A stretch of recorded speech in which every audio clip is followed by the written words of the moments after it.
And so with this really cool background light that I got behind me now, I'm going to test out different colors.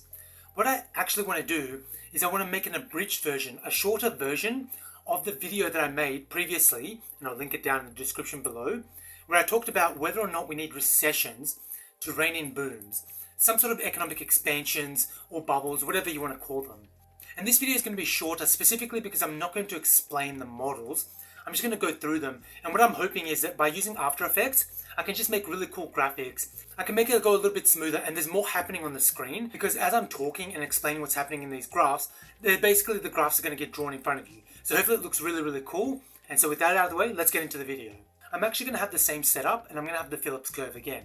And what you can see is if you shift the curve either to the right or down or to the left or up, you can get a situation whereby you can get a change of inflation but no change in short run output gap.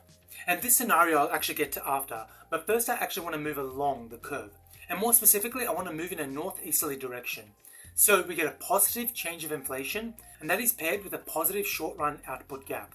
This is something we can readily recognize essentially as a boom. So we're using our machinery over and above capacity, we're hiring more workers, we're not performing maintenance on the machinery. So we're essentially overcranking our machinery, if you want to put it that way.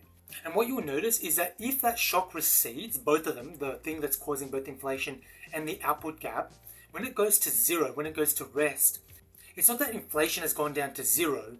What's happened is that there's now a permanently higher level of inflation as a result of that shock. But this boom will actually translate into the ISMP curve. It gets much more interesting there. And that is where I'll talk about whether or not we need recessions. But I actually want to do something else with the curve. I want to shift the curve out. And what we're going to do is we're going to have no change in output gap, but we are going to have a negative change in inflation, trending towards deflation. Now let's say that happens and the shock wears off and the curve returns back to its original position. What's happened as a result is that now we have a permanently lower level of inflation. And this is really exciting to see because this is exactly what we see in the computer industry. We don't actually get a trade-off. We don't get lower prices with lower output. We get a deflation, or we're trending towards a deflation in the computer industry, but we're not overutilizing resources and we're not underutilizing resources. And the reason we can get this quote-unquote free lunch is because of the heavy amount of R&D that goes into the computer industry, that goes into all the parts, meaning that we're constantly becoming more efficient with the way that we're producing computers, with the way our factories work and all that kind of stuff. And that can translate into lower prices. So that's all well and good, but let's actually go over to the ISMP curve. And so what we're going to do is we're going to shift the IS curve out to the right, and we're going to cause that output gap. We're going to cause that boom. So what do the monetary authorities do in that case? They raise the real rate of interest.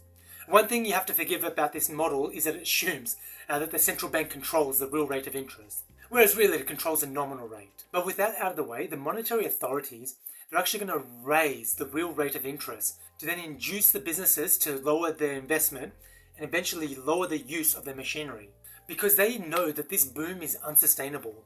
So you can see when we raise the MP curve, we actually get back to zero in terms of the short run output gap, with now a real rate of interest higher than what we call little r or MPK, or simply the marginal product of capital.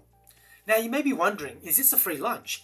Did we rein in the boom with no corresponding recession or negative output gap? Well, no. The thing with this model is that we can see that the real rate of interest is above the MPK, which sends a signal to businesses that they'd rather save their money on the margin rather than invest in machinery. And so then this shifts the curve to the left. And as you can see, the result is that we have a negative output gap, a short run output gap. And that is the sense in which a recession might be required to rein in a boom. But it's not so much that we need a recession, we just need a short period where we are underutilizing resources to make up for the fact that we overutilized resources previously.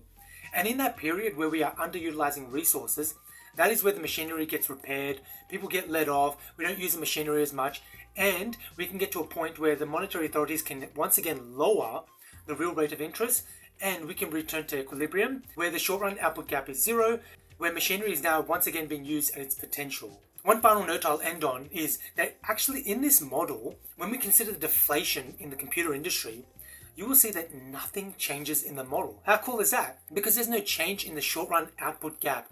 That is the sense in which we get a free lunch. No response is required by the monetary authorities, and the IS curve does not shift, and that is the sense in which it can be a stable set of affairs. And so yeah, in combination with the light behind me, and hopefully what are really cool graphics, I hope you enjoyed that. Thank you for watching. Subscribe, rate, and share all of the good stuff. It definitely helps my channel, and I'll see you guys next time.